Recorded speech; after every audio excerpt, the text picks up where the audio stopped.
Hello and welcome. I'm Catalina Marchant de Abreu, and you're watching W News Extra. Broadcasting live from the Arabiya studios, these are our top stories. President Trump says the Iranian leaders have called to negotiate after hundreds of protesters are killed and an internet shutdown continues. Federal prosecutors open a criminal investigation into the Federal Reserve chair as his long-running dispute with the U.S. president escalates. And the award glory continues for Timothée Chalamet, beating Leonardo DiCaprio and George Clooney for Best Actor at the Golden Globes.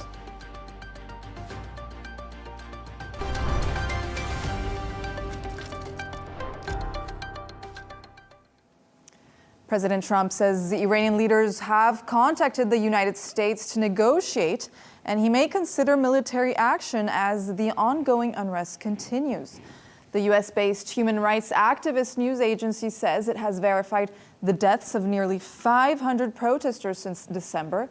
Meanwhile, an imposed internet shutdown is still in place. Speaking on Sunday night, Trump said the Iranians want a meeting, but the U.S. may have to act before that. Take a listen. There seem to be some people killed that aren't supposed to be killed. These are violent, if you call them leaders, I don't know if they're leaders or just they rule through violence. But we're looking at it very seriously. The military is looking at it, and we're looking at some very strong options. We'll make a determination. But I don't think they're trying to play. I think they just want peace. They want to have freedom. The protesters are after freedom. Iran has not allowed freedom for a long time. And the protesters, I don't think they're trying to appease me. They're trying to get somebody to help them. They're under siege. And now it looks like they're being shot, which is a very bad thing. To discuss this and all of today's stories, I'm joined by Dubai 92 presenter Jono and Arabiya senior presenter Rawia Alami. Rawia, what's the latest we have on the situation in Iran? The Iranian foreign minister just came out. He said that he claims that the unrest is under total control. Can we trust this narrative? What's real? What's fake? Well, that's true. I mean, true in the sense that's what the government said, that these protests are now and demonstrations are now under control after 2 weeks of them breaking out. The reality of the matter on the ground that there were protests in many different Iranian areas just today. So I don't know if we can verify these claims that the regime or the government has these demonstrations under control. But what's happening so far is that hundreds of people have been killed during those protests. There are some reports that are talking about 650 people being killed, over 11,000 arrests during those demonstrations. And they are very widespread. They have spread over 186 cities in Iran, over 31 provinces, so probably all the provinces in Iran have witnessed some of these demonstrations. And probably the most prominent development is that all communication is completely cut off. Internet is cut off, phone lines are cut off, and that's actually affecting the flow of information coming out of Iran, up to the point that President Trump is saying that they're going to talk to Starlink, Elon Musk, to try and provide internet connection for the Iranians during this time, even though, I mean, Starlink is available in Iran illegally. So therefore, some people have been using it to, get information and videos out. Yet apparently even that is being jammed and also disrupted. We also should not forget that because it's illegal, so any Iranian is found with the Starlink equipment, that could lead to their arrest on charges of basically conspiracy with foreign forces, and it could lead even to execution. So it is a very, very serious charge in Iran. Yes, and Jono, President Trump has also recently said that Iranian leaders want to negotiate, but there's also reports he could reportedly blitz Iran as soon as tomorrow. So again, what we're seeing is the usual Donald Trump brinksmanship, and he does it so well. He's signaling this openness to talks with the leaders of Iran, which is, of course, what would be the ideal scenario here, is talks to figure out where we progress to next or what actually happens here. But simultaneously, he's escalating the threat of force, which is what we've seen in the last hours that he's made these announcements. We may have to act before a meeting. That's a very deliberate line that's been used by Trump here as well. It keeps Iran guessing, but it's giving also the maximum pressure ahead of any negotiations that may come to the table as well. So if we're to believe, and this is from the Trump administration themselves, they will jump to the defense of any people who require this. And you've heard it there as well. Iran has not allowed freedom for a very long time. That was what Donald Trump said himself. If you're to believe that, and you take into consideration the Venezuela capture of the president of Venezuela, you have to look and say, is the same going to ring true for Iran? Is he going to come to the defense of the people who are there, who are rioting for change and for some level of diplomacy and a change to the regime that's in place? And you would have to think that, negotiations aside, he's likely to send forces into Iran. That's likely what this administration is going to do. The state media is saying, like Rawia said, it's under total control. We don't know how much of that is true. There are flights in and flights out, so we're getting this information. The videos that we're seeing are a lot of the time from people who are either, as Rawia pointed out, using Starlink illegally, or who are traveling out of the country with that video evidence and then sharing it. So we're probably 24 hours behind where we should be in terms of what is actually happening on the streets. We know that there are continued demonstrations today. So of the 11,000 people that have been arrested, what is the plan? What is Iran's plan here? Are they going to arrest every single person who's taken to the street and done a demonstration? Or are they in fact going to now discover that, wait a second, there's other forces at play here, i.e. the US, who are going to come in here and play their cards and say, listen, we need a bit of a change in the regime here. It's not what the region needs, that's for sure. But I don't think the US can sit back and take a back seat in something like this if you're going to play the card that you normally will jump to the defense of people who require the assistance of the US. And without outwardly asking for it, the people of Iran need something right now in order to bring this reform and this change about that they so desperately seem to be requiring. If I may add something to that as well, that it seems that the reports that are coming out of Iran are talking about also pro-regime protests. So you have protests on each side, and even some of the reporters from there, even in Arabic, they are and Farsi, they are talking about that some people are truly seeing those demonstrations as interference by the West or by foreign forces, as the government is trying to portray them and frame them, namely by the US and Israel, as well as obviously the mainstream demonstrators that see this as it started. Apparently, these demonstrations as for economic reasons, and now it's turned into a widespread call for regime change. But if we go back to what you said about Venezuela and drawing some sort of comparison in between, a lot of analysts were saying, or at least voices also from Iran, trying to promote this narrative that Iran is not Venezuela. There is no organized opposition that they can lean on. The only one they have is the son of the former Shah, Pahlavi, who already has the endorsement of Trump, obviously, and the backing of the US. Yet he's been there for many, many years, obviously, since 1979, since the beginning of the Islamic Revolution in Iran, throughout all the protests that happened before. Yet this time he is being polished as possibly the alternative to the existing regime. So how much the people of Iran are going to accept him? I mean, some people they're thinking that he could be a better alternative, even though maybe for an interim period because of the lack of other alternatives. Yet at the same time, maybe an operation like the one we witnessed in Venezuela might be difficult in Iran, because it's not just about the supreme leader. You have the Revolutionary Guard, you have a system for the regime that has been there for many, many, many years, for decades. So it's not just relying on the person of the supreme leader, the Ayatollah. There is a lot more more complications than it would be. And I certainly don't think that even in Trump's, in his wildest dreams, is to go in and do a drop operation whereby he's picking up the Ayatollah and bringing him out of the country. That's certainly not something that's going to happen. And likewise, I don't necessarily know if Reza Pahlavi is going to be the ideal successor, because this is a man who has spent the majority of his life in exile in Washington. He's very closely aligned with Washington and to the US in general. That's where he's been in exile. He knows nothing of the day-to-day runnings of Iran because he simply hasn't been there. And he is, yes, the crown prince, and by birthright, therefore he is the successor to the Shah's dynasty that was there. But, and we've spoken about this earlier on, Catalina, when you said that there's a lot of Iranians who also have said that they don't want to return to the Shah dynasty. They don't necessarily need that.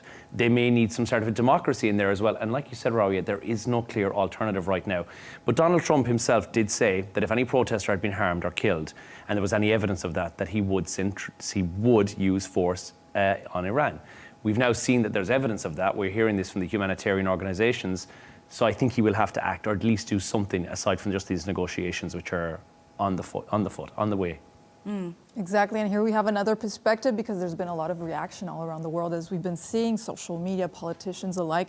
So now we have the perspective of the leader of Reform UK, Nigel Farage, who has spoken to Al Arabiya News correspondent Aruba Abdelhak about his views on the protests and the British government's reaction along with Donald Trump's. Let's take a listen.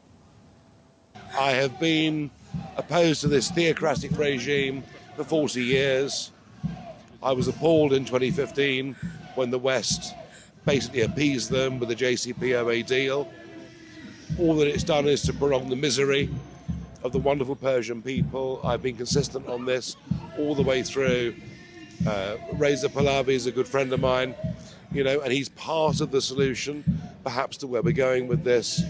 But when you meet these people who've got family, to save the people, but they are killing to save. And they've got family members missing, and you realise the sheer brutality and awfulness of this regime. And I just cannot understand why the British government will not stand up and support these lovely people. Do you think the Iranian Revolutionary Guard should be proscribed as a terrorist organization? I have thought so for years. They should have been prescribed years ago. The weakness of the British government I find absolutely shocking. I'm also praying that Donald Trump gets involved, and quickly.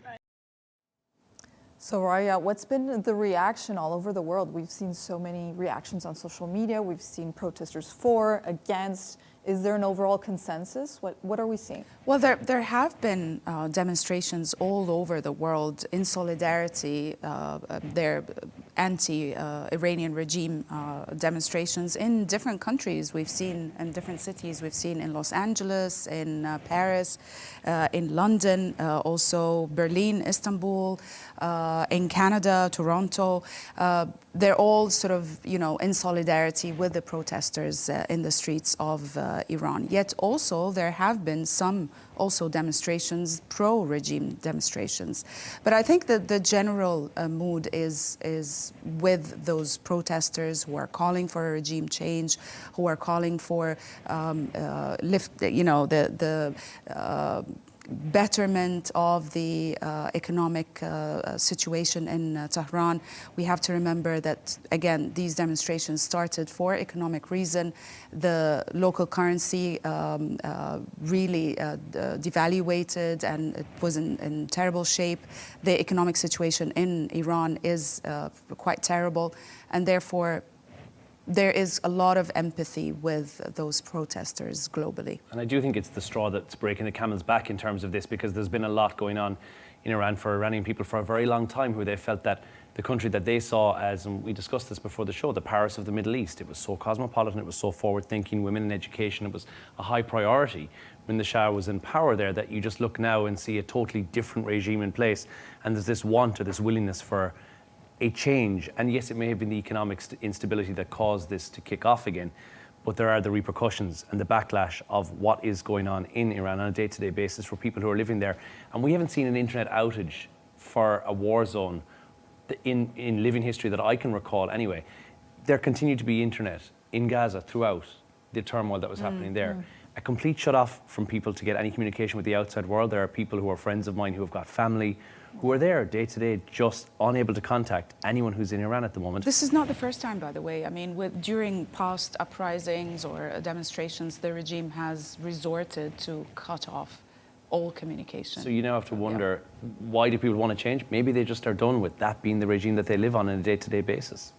And this is obviously a developing story, so many points to touch on. We have to move on to another story right now. Federal Reserve Chairman Jerome Powell could face a criminal investigation from the U.S. Justice Department over a Senate committee testimony. It's the latest escalation in tensions between Powell and President Trump, who have previously come to blows over interest rates. The Fed chair has called the probe unprecedented action. Take a listen. I have deep respect for the rule of law and for accountability in our democracy.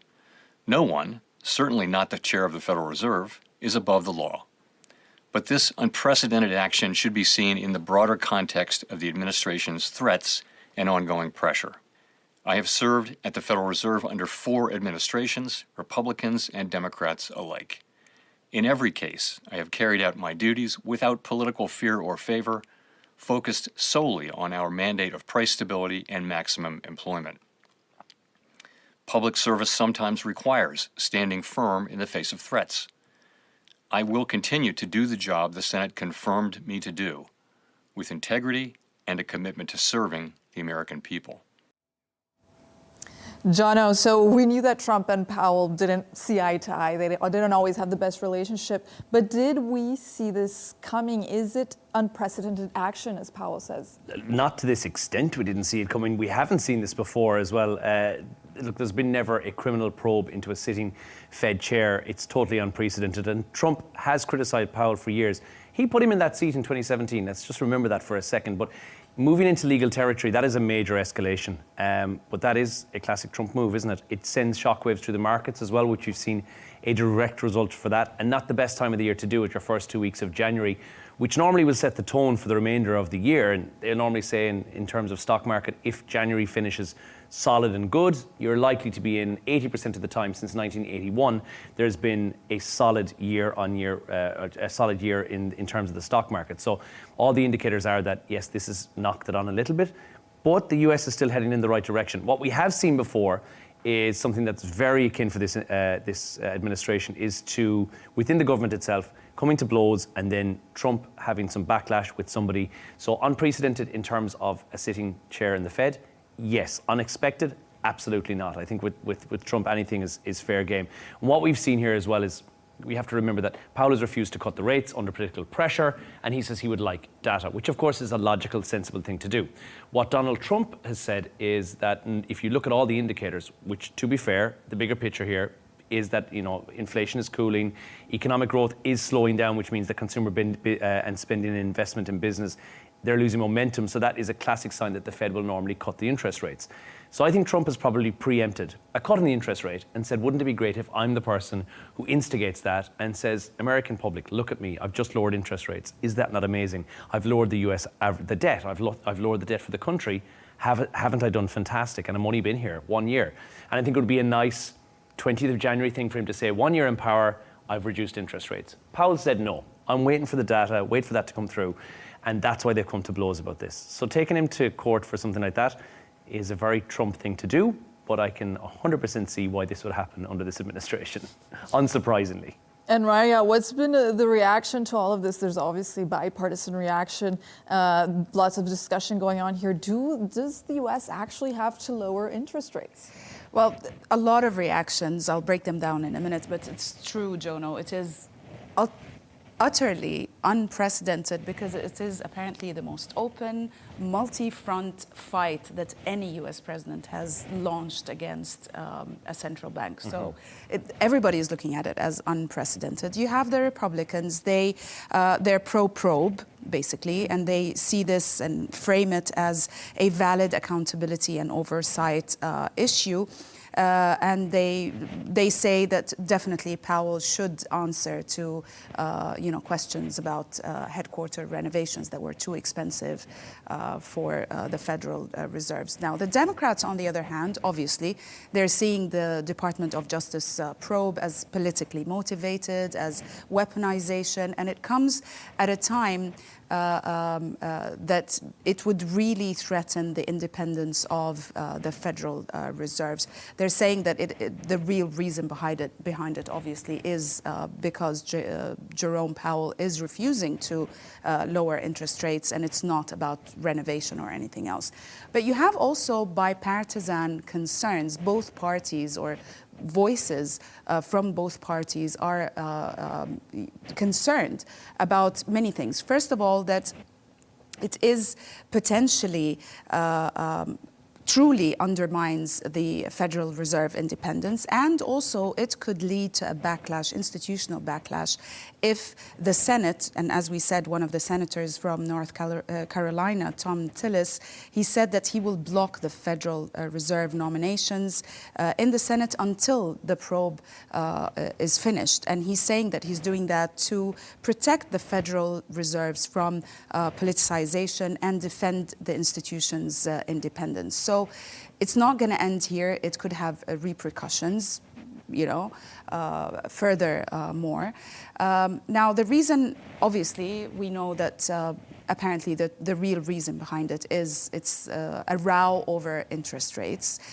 Possibly, maybe, yes, President Trump has been putting a lot of pressure on the Federal Reserve to lower interest rates, mainly because he wants to gain points pre the midterm elections next year. You know that he's lowered interest rates. He managed to also lower the government debt. All of these things are going to score very high as far as he's concerned in getting him votes, or getting votes in the midterm elections next year, or this year actually now. Exactly, Rawia. I forgot we're in 2026. And who could actually, because you guys, I think you both mentioned that Jerome Powell's term does end in May, so all of this happening right now. So who could actually replace him? Who's the front runner here? So it's a tale of two Kevins for this. Two Kevins. I love the quote from Trump on this, which says, I don't know anything about it. He says that he doesn't know about the DOJ having an investigation into Jerome Powell, which is hectic. But he says, I don't know anything about it, but it's certainly not very good at the Fed. He's not very good at building buildings either, it seems. And that's just such a great quote. But there's two Kevins who are at the front runner here. Now, one, Kevin Hassett, is Donald Trump's National Economic Council member. He is obviously the front runner. He is in Trump's pocket, as Jerome Powell once was. Let's remember that in 2017. 43% of the bets that have been hedged so far are on him. And close behind is Kevin Warsh, who's a former member of the Fed's Board of Governors, at 41%. So it's a toss-up between the two Kevins on this one. So it really depends. There's some other board members who are in there as well, who are barely registering at all. But Trump has suggested he could pick this month because Powell's term ends in May. It may end a little bit quicker than this, depending on how this DOJ investigation goes right now. So it'll be one of the two Kevins, it seems, that will be taking over. But either way, I think Trump will be putting a yes man in there in charge of the Fed, because that is exactly what he wants. And I think the lower interest rates are on the way, regardless of when the Fed decides it's going to happen or not. But I mean, it doesn't come without consequences. Just by announcing the probe, I mean, the markets were rattled, the stocks wobbled, even the dollar was weakened. The dollar index fell to breaking a 5-day rise. Apparently, the prices of gold and silver have shot up because people are going for safe havens. So it is very unsettling for the markets. Even the markets have reacted kind of negatively to the news of this probe, and more repercussions possibly are to come. Well, thanks for both of your thoughts there. So let's move on now to another story. Firefighters in Australia continue to battle uncontrolled bushfires across the state of Victoria. At least one person has been confirmed dead, and hundreds of buildings and structures have been destroyed. Authorities warn that the crisis is far from over. Patrick Falk reports. From the inside of a moving vehicle, charred bushland and smoke rising from between the trees can be seen. Since the middle of last week, out-of-control fires have scorched hundreds of thousands of hectares of land across Victoria. Speaking at a press conference today, Anthony Albanese addressed the situation and confirmed the death of a cattle farmer about 70 miles north of Melbourne. Our thoughts go to the family, the friends and the community who are impacted by this. And our thoughts are also with all those who are still doing it incredibly tough. Those people who've lost their homes, 47 in Harcourt alone. These are communities that are under real pressure. Thousands of firefighters are still battling the blaze as bushfire smoke continues to impact air quality across large swathes of Australia. The town of Harcourt in the Central Highlands has been particularly hard hit. Cars, houses and shops were torched. People in dozens of communities have been advised to leave their homes. Oh, it's gut-wrenching. It's destroyed Harcourt. Hopefully we come out of this bigger and stronger after this is all done. The government has announced about $13 million of support for bushfire victims, including hardship payments, emergency accommodation and livestock assistance. Reports say weather conditions have eased since last week when strong winds and temperatures above 40 degrees Celsius fed the flames. But that could change, and officials say 12 major fires are still burning across the state. We will see fires continue for some time across the state, and again that is why we are not through the worst of this by a long way. There are fires that are continuing right now that are threatening homes and property, and I ask Victorians to please stay mindful of local conditions. The fires are the worst to hit Southeast Australia since the Black Summer blazes of 2019 to 2020. 33 people died then in fires that destroyed an area the size of Turkey, with many more suffering the effects of smoke that choked towns and cities that summer. Patrick Falk, Al Arabiya English.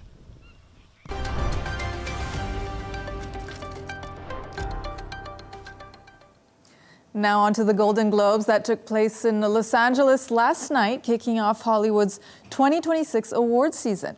Timothée Chalamet picked up another win for his role in Marty Supreme, beating Leonardo DiCaprio and George Clooney. But it was all about the Brits, as adolescent star Stephen Graham, Owen Cooper and Aaron Doherty all took wins for their roles in the gritty Netflix drama. Take a listen. This is for all of our cast and crew, every single member of this production. You have a piece of this, because without you, this is not in my hands. So from the bottom of my heart, thank you all very much. Standing here at the Golden Globes, it does not feel real whatsoever. What an incredible journey me and my family have been put through, and you know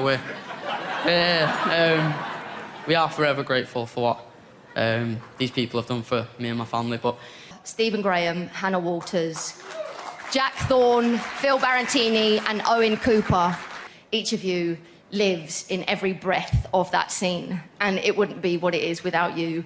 And you're at the core of why I'm so deeply, unspeakably proud to be a part of this gorgeous piece of work. So Rawia, let's start with the adolescents cast. It was an emotional night, as you could see, for all of them, but especially for Owen Cooper. Definitely, but it was a huge night for the entire adolescents cast. Of course, it was very emotional, especially for the 16-year-old star, Owen Cooper. They have managed to get so many awards. Best Limited Series, Stephen Graham got Best Male Actor in a Limited Series. Aaron Doherty got the Best Supporting Female Actor. Ashley Walters, Best Supporting Male Actor. And then you have, of course, Owen Cooper. He got the Best Supporting Male Actor, and he's only 16. We heard a bit of his speech, which was very emotional. He talked about, how his personal journey as well, and how before the show he used to be embarrassed. Before the adolescence, he used to be embarrassed because he used to be the only boy in his acting class, and then his life entirely changed after this Netflix limited series.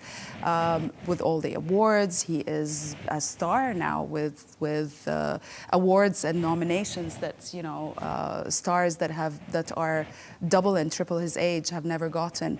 So yeah, congratulations to him. He came a long way, and I feel there's more to come. Jono, Timothée Chalamet next, who beat Leo DiCaprio and George Clooney. Some big names here. Is an Oscar next for the actor? Well, that's what they say, isn't it? They say the Golden Globes are always your setup for the Oscars, and so you can tell what's going to do very well at the Oscars as a result.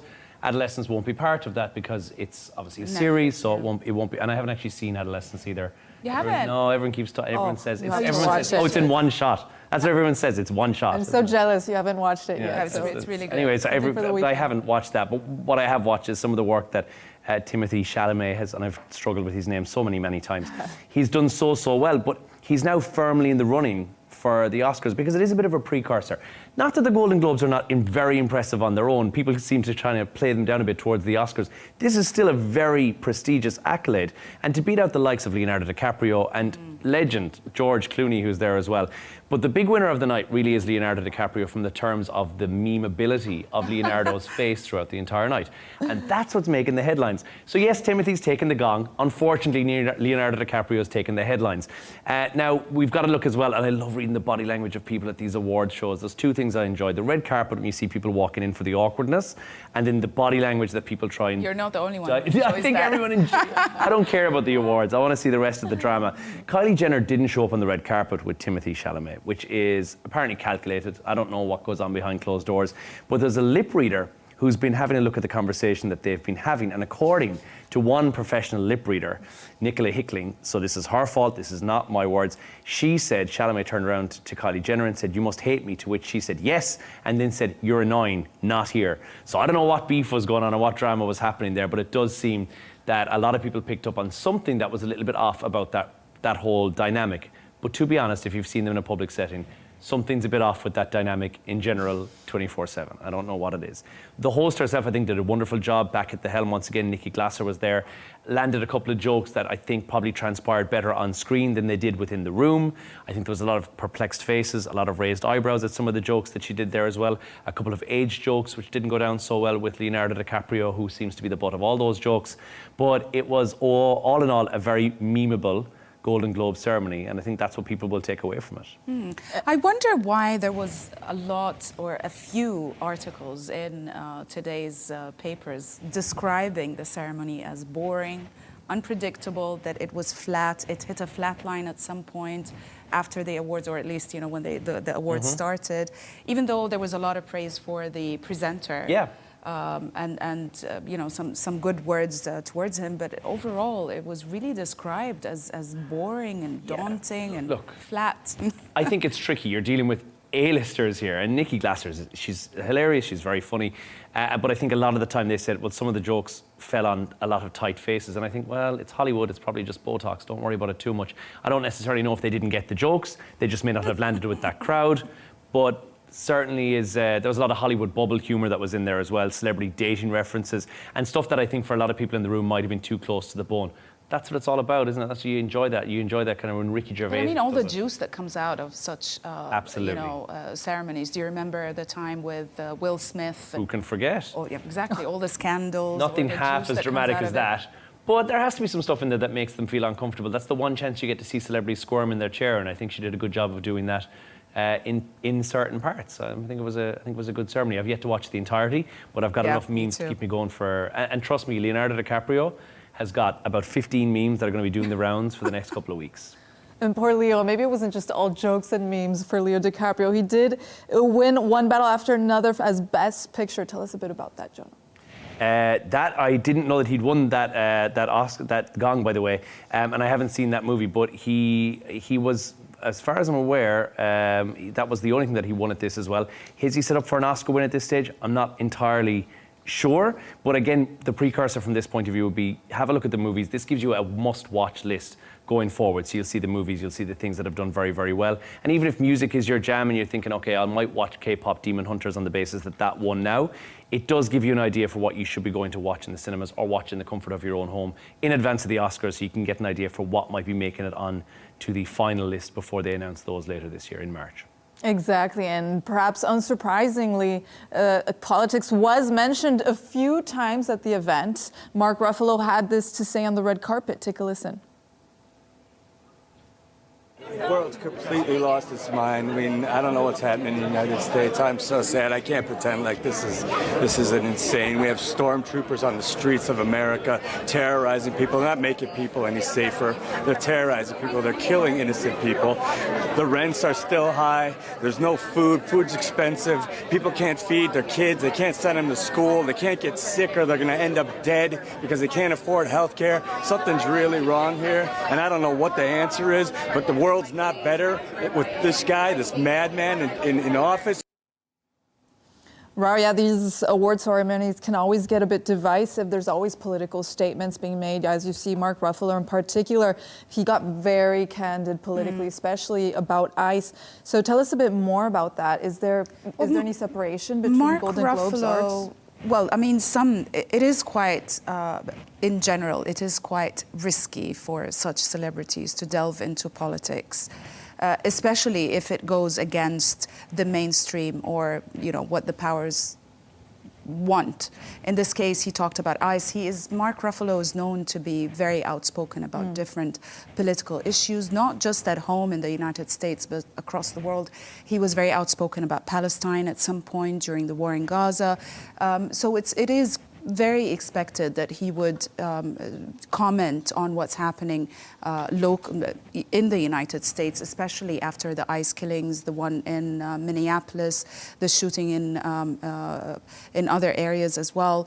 It has definitely sparked a lot of backlash, a lot of criticism to the way the American administration is dealing with immigration, the repeated raids that are extremely publicized, using a lot of force by ICE. So I'm definitely not surprised that Mark Ruffalo had something to say about this, and his statements were quite strong. And I think, look, he's one chance to get into the limelight. Otherwise, you're not going to get an interview where somebody specifically questions you about this. We saw Hugh Bonneville at the release earlier this year of Downton Abbey, the final of that, where he publicly spoke about the Palestinian war as well. People will use that opportunity as a moment to be able to discuss something that they feel is a topic that is very close to their heart, that otherwise they would never get screen time with. And I think he used it to the best of his ability. That's something he's quite passionate about, regardless of what your opinion is. He just saw an opportunity and seized it. I think that was probably what we saw. And finally, we've reached that point in the show where, Jono and Rawia, you've come up with a couple of quirky stories for us of the day. Jono, let's start with you and the research that shows that dogs might be eavesdropping on the owner's conversations. Well, not just eavesdropping, but also actually learning, adaptively learning words from their owners. Scientists say that your pooch may not actually be that dumb at the end of the day, and I didn't think they were in the first place. But I did think they had a limited vocabulary and that it was only a couple of words. But new research says clever pups, specifically ones who are gifted word learners, can overhear a conversation and know what their owner is talking about specifically. So they can remember the names of things like their specific different types of toys, different types of food, but also different movements or places that you may go, and they recognize words that are associated with that particular thing, equivalent to an 18 to 23-month-old toddler, which is pretty impressive.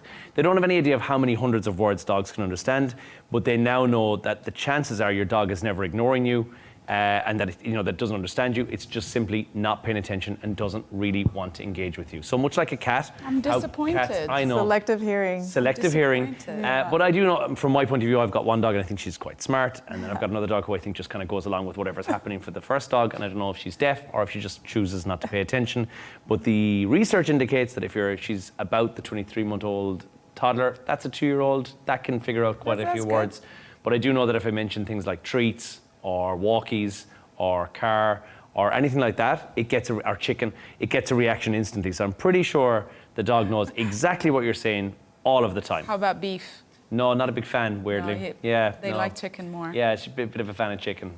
They're like cats pretending not to be cats. The cat doesn't We've care. been completely manipulated all along. Yeah. Rawia, and there's been freezing conditions in Europe that have caused chaos for pedestrians and bike riders in Amsterdam. This is one video that's going viral. We should watch the video first because it's absolutely hilarious. I mean, the streets of Amsterdam, which are usually pedestrian, a lot of them are pedestrian streets as well, in alleyways. There's the video. They were covered by ice. Extremely slippery, as you can see. People could not even walk. They couldn't ride their bicycles. Some of the cars are even skidding to the sidewalk as well. And there was the last scene in this video is just hilarious. Look at this. It's the worst. Some people have just given up. They were sliding, you know, without doing anything. It's just like, okay, well, I'll just get to where I need to by sliding. But I mean, how about ice skating boots? I think this is their time. Yeah, I think Can the you issue. ice skate on such streets? No, because I think it's cobbled, so I don't think it's actually possible to ice skate on that as well. But if nothing else, that's just great. That's great content right there. I feel it's not just Amsterdam though. There's been storms and snows all over Europe. Absolutely. It's a continental ice rink right now. My son is in London, and he was like, finally, because he lived all of his life here in the Gulf. He was like, finally, I'm able to see snow. It's freezing. He says it's absolutely cold. And again, I think anyone who's from a country where you get snow is very aware of the fact that snow is wonderful for a day. Yeah. And then day two, once it turns to slush and it freezes, and then you're trying to drive on that, if you don't have chains on your car and you're not prepared for it, which historically, for some reason, Europe comes to a complete standstill when there's snow, even though Canada seems to be just fine. I think you're okay for a day, and then after that, it's the novelty wears off. We're just not prepared for any extremities of weather. You can't do heat. Even though you've been getting it for what, hundreds of years? We like to consider it as a treat where you can stay at home from work, I think. But I think we're wholly unprepared for it when it does happen. One day is nice of snow. Day two, you're like, that's enough of the snow at this stage. And I think that's what we're seeing in Europe right now. And the black ice is what's causing the drama for a lot of people, which is, for anyone who's had to endure it, absolutely lethal, because it looks like it's water, but it's not water. Oh, it's like Instagram versus reality. Yeah. A lot of people, a lot of broken bones. I hope they, not. I mean, actually, I hope that people got away with this without too many injuries. I hope. Well, that's all the time we have for today. Thanks to both our guests, Dubai 92 presenter Jono Hayes and Arabiya senior presenter Rawia Alami. That's all from us on W News Extra. Don't forget to subscribe to our YouTube channel and follow us on X.